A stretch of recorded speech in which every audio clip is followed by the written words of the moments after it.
आणखी एका नवीन ब्लॉगमध्ये आपलं मनापासून स्वागत करते। तुम्हाला आजचा दिवस सुखाचा, आनंदी आणि आरोग्यदायी जाओ। तुम्ही जी काही स्वप्न पाहिली असतील ती सगळी स्वप्न तुमची पूर्ण होत।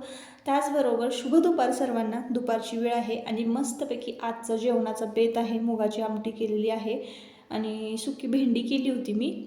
त्याचबरोबर तुमचे दादा ना इथं मस्तपैकी तोंडी लावायला ना कैरीच्या काचऱ्या करतायत। तर तुमच्याकडे यांना म्हणजे ह्याला काय म्हणतात नक्की सांगा। आमच्या तर सातारी भाषेमध्ये ह्याला खरमड्या म्हणतात। तर खरमड्या करायचं चालू आहे बरं का।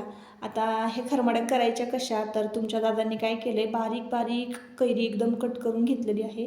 चाटून बघत होते ते बरं का की कशी झाली आहे। तर ही कशा पद्धतीने तयारी केली, एकदम बारीक बारीक कट करायची, एकदम पातळ। त्याच्यानंतर ही कैरी ना 2 ते 3 पाण्यानं स्वच्छ धुवून घ्यायची आहे। आणि मग त्यानंतर ना त्याचा आंबटपणा कमी होतो।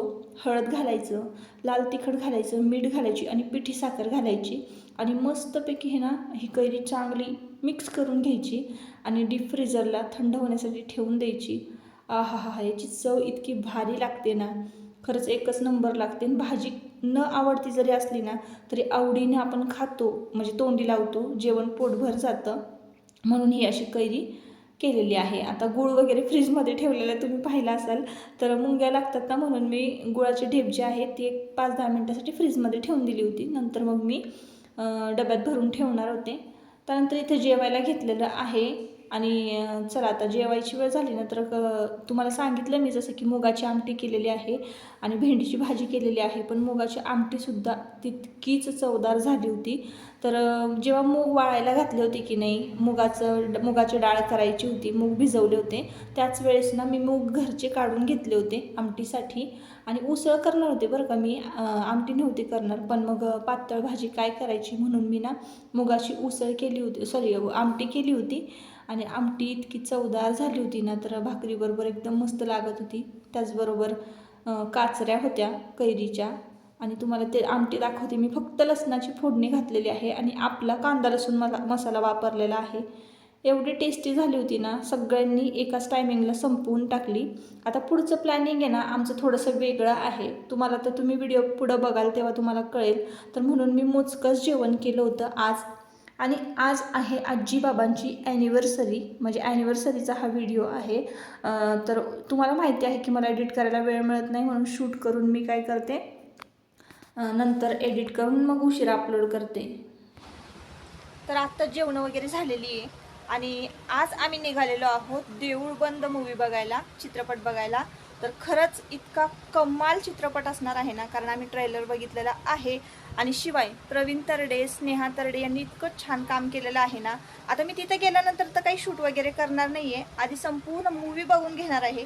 थोडे सीन्स जे आहेत ना ते शूट करते आणि तुमच्याबरोबर शेअर करते आणि माझं मतसुद्धा मी तुमच्याबरोबर आज शेअर करणार आहे की मूवी कसं आहे, काय आहे।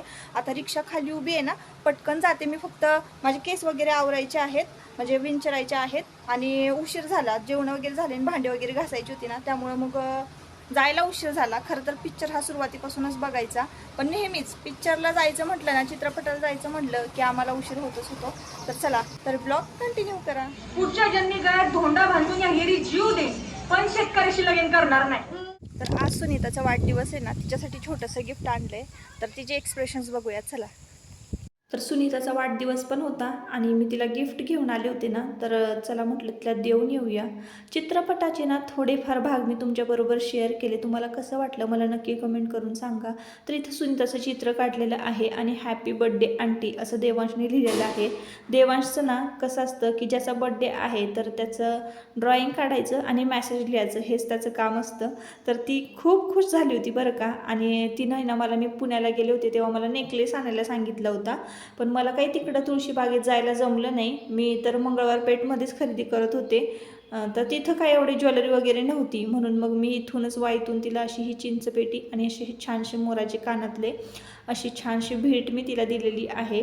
तर म्हणजे तिला घ्यायचं होतं आणि तिने मला आणायला सांगितलं होतं आणि मला काही तेव्हा तिथं पुण्यात जायला वेळच नव्हता। तर तिला घालून वगैरे बघायला सांगितलं, तर खूप छान सुंदर दिसत होती बरं का ती। तर चला आता आपण मुद्द्यावर येऊया की चित्रपटाविषयी मला काय वाटलेलं आहे। आता हा चित्रपट असा आहे की हा चित्रपट त्याच माणसाला कळेल जो शेतकरी आहे आणि जो धार्मिक आहे, ज्याचा देवावर विश्वास आहे, त्याच अशा माणसांनी हा चित्रपट बघायला जायचा आहे. तर इथं किती किती सुंदर दिसते ना सुनीता, खरंच खूप छान दिसत होती. तिला गिफ्ट दिलं आणि रिटर्न येताना की नाही हे छोटी छोटी पिल्लं आहेत बघा कुत्र्याची, इतकी छान आहेत ना. खरंच आता इतकं भारी वाटतं ना, हे असं वातावरण असेल की देवांच्या सगळे मागं लागली होती आणि इतकी क्यूट क्यूट होती ना, मला पण खूप आवडतात.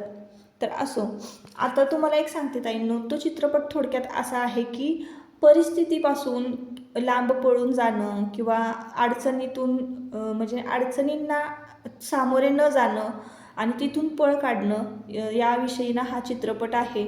अडचणी कोणाला नसतात आयुष्यात, सगळ्यांना अडचणी आहे. जसा निसर्ग आहे बघा, पाखरांना अडचणी आहेत, ह्या छोट्या छोट्या पिल्लांना, आता ह्यांना काय आहे का, ह्यांना कोण खायला देईल का नाही देईल, हे यांना माहिती आहेत काय छोट्या छोट्या पिल्लांना.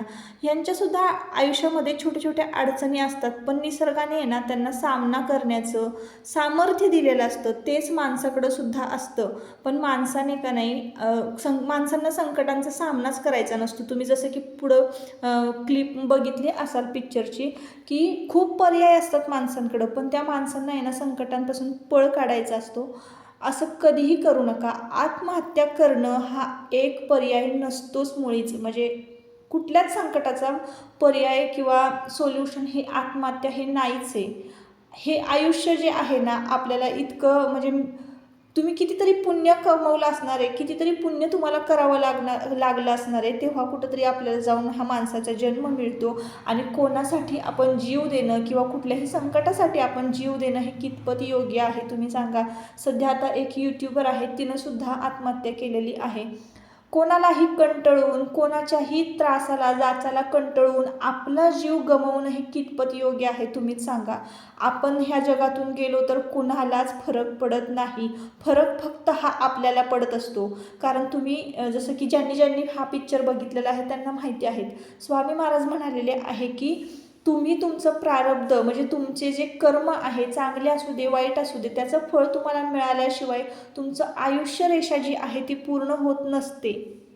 म्हणूनच तुम्हाला चांगलं वाईट तुम्ही जे कर्म केलेलं आहे ते भोगल्यानंतरच तुम्हाला मृत्यू हा प्राप्त होतो. तुम्ही जर स्वतःहून आत्महत्या केली तर तुमचा आत्मा इथं तिथं भटकत असतो, म्हणजे त्यानंतरसुद्धा तुम्हाला मुक्ती मिळत नाही. तुम्ही आत्महत्या केल्यानंतरसुद्धा मुक्ती मिळत नाही. मग जे तुम्हाला जिवंतपणे सोसायचं आहे, भोगायचं आहे, तेच तुम्हाला मेल्यानंतरसुद्धा भोगावं लागतं.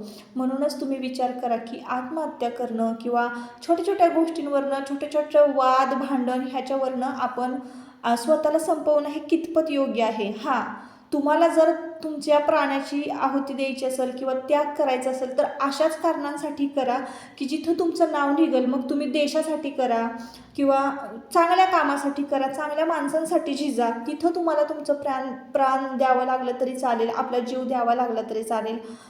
पण अशा क्षुल्लक कारणावरून, भांडणावरून, गोष्टींवरून संकटांपासून पळून जाण्यासाठी तुम्ही आत्महत्या कधीच करू नका. एवढंच मला सांगायचं आहे. तर आज की नाही आजीबाबांची ॲनिव्हर्सरी होती. सुनीताला गिफ्ट दिलं आणि त्यानंतर मग लगेच म्हटलं चला सेलिब्रेशन करून घेऊया. आज आजीबाबांची ॲनिव्हर्सरी म्हणजे हा 26 मेचा व्हिडिओ आहे. तर उशिरा मी थोडा एडिट केला ना, म्हणून तुमच्यापर्यंत उशिरा पोहोचतो आहे. तर इथं ना छानसा केक आणला होता आणि ताईंनी मला जी साडी आणलेली आहे तुम्ही बघतायत की सासूबाईंनी नेसलेली आहे चिकू कलरची, तर कलांजली पैठणी आहे. तर त्यांना मी ना आज आवर्जून घडी मोडायला दिली. त्यांना म्हटलं तुम्ही घडी मोडा, आज नवीन साडी घाला, त्यांची ॲनिव्हर्सरी होती म्हणून. आणि छानसं मग त्यांचं एकदम साध्या सिंपल पद्धतीनं घरच्या घरी औक्षण केलं आणि केक कापला. अशा साध्या पद्धतीनं ना आम्ही घरच्या घरी आजीबाबांची ॲनिव्हर्सरी सेलिब्रेट केली. तर आता थोड्याच वेळात ना आज आमचं असं प्लॅनिंग होतं की बाहेर जेवायला जायचं, कारण दिवसभर आज तर भरपूर धावपळ झाली आणि त्यानंतर मग पिक्चर पण बघून आलं होतं. तर म्हटलं चला आता आज दिवसभर काम झालं होतं, म्हणजे ही व्हिडिओ क्लिप ज्या आहेत ना छोटे छोटे शूट केलेल्या त्या वेगवेगळ्या आहेत पण एकत्रित करून मी एडिट केलेलं आहे. तर आज दिवसभर काम होतं म्हणजे 26 तारखेचं, त्यामुळं मग आम्ही बाहेर जायचं ठरवलं होतं जेवायला. आणि आम्हाला ना आजीबाबांकडनं आज पार्टी होती, तर त्यामुळं मग आम्ही हॉटेलला जाणार होतो.